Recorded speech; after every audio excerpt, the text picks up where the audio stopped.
L'œuvre commença à Melbourne et l'école se développa. Mais le conseil avait été donné qu'il ne s'agissait pas d'un emplacement permanent et qu'il devrait quitter la ville pour s'installer à la campagne.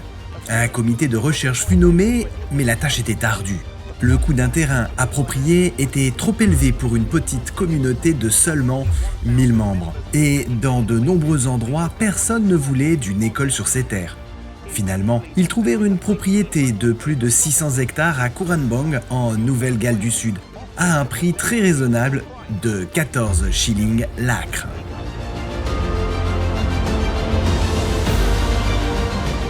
Après avoir inspecté le sol, ils furent déçus.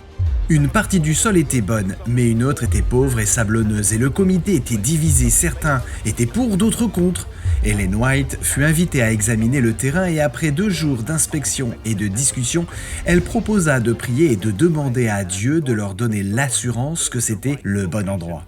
Alors qu'il s'agenouillait pour prier, Ellen White fut incitée de prier pour la guérison de l'un des membres présents qui déclinait rapidement à cause de la tuberculose. Après avoir prié, l'ancien Stephen McCulloch dit qu'il avait ressenti une sensation qui lui avait traversé le corps comme une onde électrique. Ellen White déclara « Le Seigneur est ici, c'est la preuve que c'est le bon endroit. »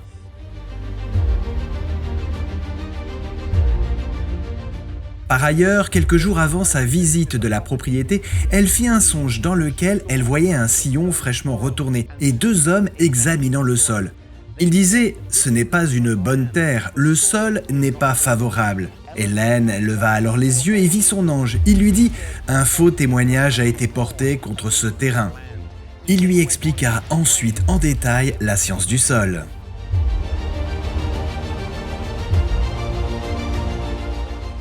Au fil des jours et des semaines, certaines personnes présentes commencèrent à s'inquiéter et à remettre en question la qualité de la terre. C'est ainsi qu'il fut proposé de faire venir un inspecteur du gouvernement pour examiner le sol. Monsieur A.H. Benson inspecta le sol et plus tard, au cours du dîner, il fit remarquer que le sol était inutilisable et qu'il ferait mieux de renoncer à leur dépôt plutôt que de procéder à l'achat.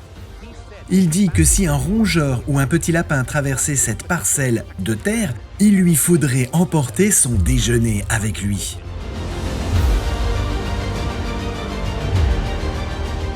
Après avoir rédigé son rapport, il le montra à Ellen White, ce à quoi elle répondit « Il n'y a point de Dieu en Israël, que vous alliez consulter le Dieu d'Écron ?»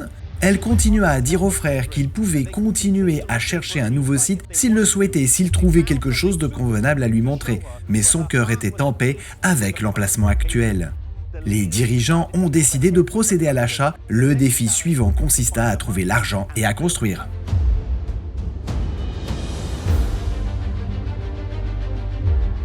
Le premier bâtiment construit fut littéralement sorti de terre. Il s'agissait d'un petit dortoir, d'une salle à manger et d'une cuisine. À court de fonds, ils firent appel à des volontaires pour terminer les travaux et parmi ceux qui répondirent à l'appel se trouvaient Stephen Haskell et sa femme Etty. Travaillant la nuit, l'un d'eux tenait la chandelle, tandis que l'autre enfonçait les clous. Hélène souligna que les femmes travaillaient jusqu'à ce que leurs mains soient couvertes d'ampoules et qu'elles s'enduisent de vaseline pour pouvoir continuer à travailler. C'est ainsi que l'université fut construite au milieu des labeurs, des sacrifices et des difficultés par la nouvelle petite église d'Australie.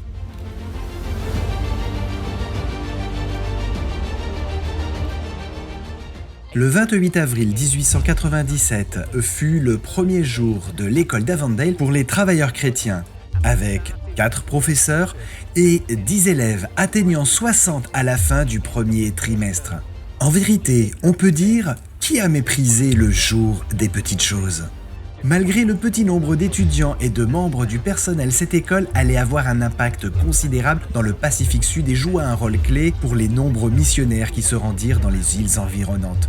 En 1911, le nom changea pour devenir l'Australasian Missionary College et en 1964, le nom changea à nouveau pour devenir Avondale College.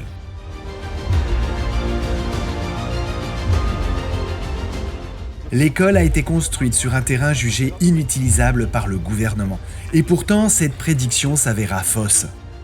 Dieu sait toujours ce qui est mieux et en lui permettant de guider nos décisions, qu'il s'agisse de décisions personnelles ou de décisions concernant l'Église, c'est toujours la meilleure voie, même si elle nous semble insensée. puissions-nous être sensibles à son esprit et capables d'entendre sa voix lorsqu'il nous guide.